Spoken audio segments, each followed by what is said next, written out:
Okay, so I decided to make a review of this shoe stretcher that I found. Um, I bought the plastic one because it was about half the price of the wooden one.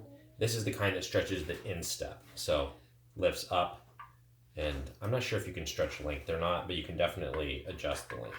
So this is how it came in the package, basically. It came with that and these little nubs that you can put in for your bunions or something if you have a specific spot that's troublesome. This top one in the picture is like right here, but there's no attachment, so I guess you just wedge it in there. I have no idea.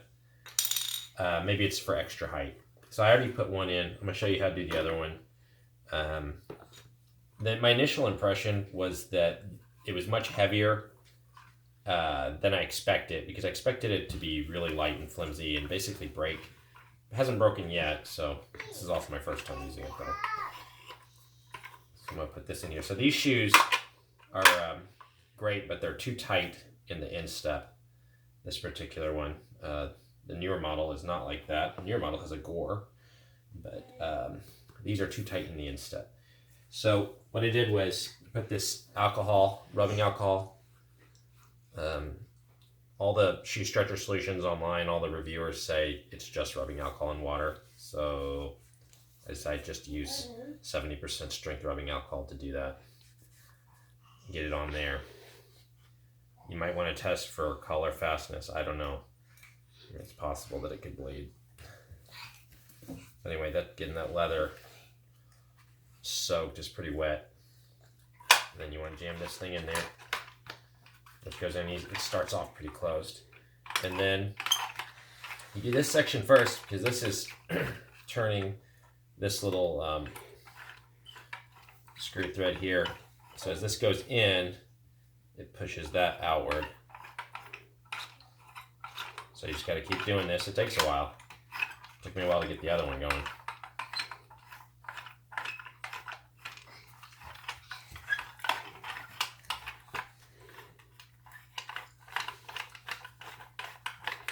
It is moving.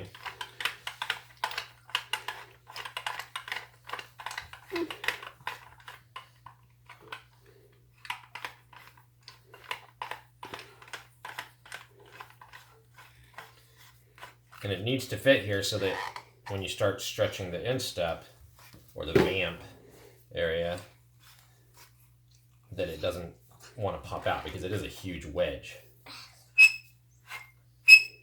And I should tell you, I didn't show you on the front, but the front does not really move. It basically only stretches on this side. If you're trying to stretch out this side, I'm not sure. You might need a different product. They also have width stretchers that split in the middle like that, but that wasn't what I was looking for here. I'm trying to stretch out the instep. But it's a very similar process on the ones that stretch the width, but you're going to need 2 sets of them. I mean, you're going to do a separate one for the width. I couldn't find any that do both because it's just it would be too flimsy. That's why I don't do that. Okay, so once I got this linked out, as I turn this, it's raising this up. You can already see how much it's going up.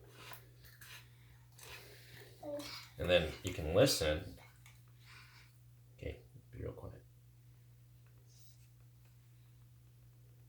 You can hear the leather stretching and possibly hear the seams ripping if you do it too much.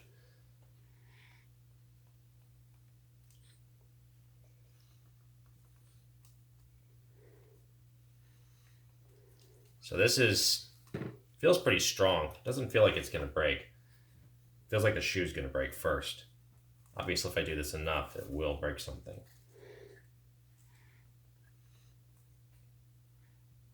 Okay.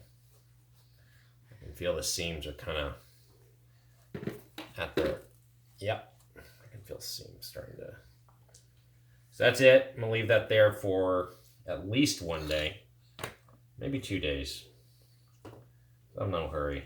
Then I'll do part 2 follow-up, and we'll see. Because right now I can get my foot in it, but it's very tight. So we'll see how much it loosens up. And whether it holds, we'll do a follow-up after a few days after that. Whether it just goes back to how it was. Because I've stretched these before with just I just jammed a spaghetti jar in there, which sounds kind of odd, but it was like just the right size. Also, I would recommend you take out your insole because you don't need to smash that. There's really no purpose to smashing that. If you need extra height, you could jam this in there before you lift it up, or if you need a lot more height, you could, put like a piece of wood about 1.5 inches wide in there underneath this, maybe. That would probably work.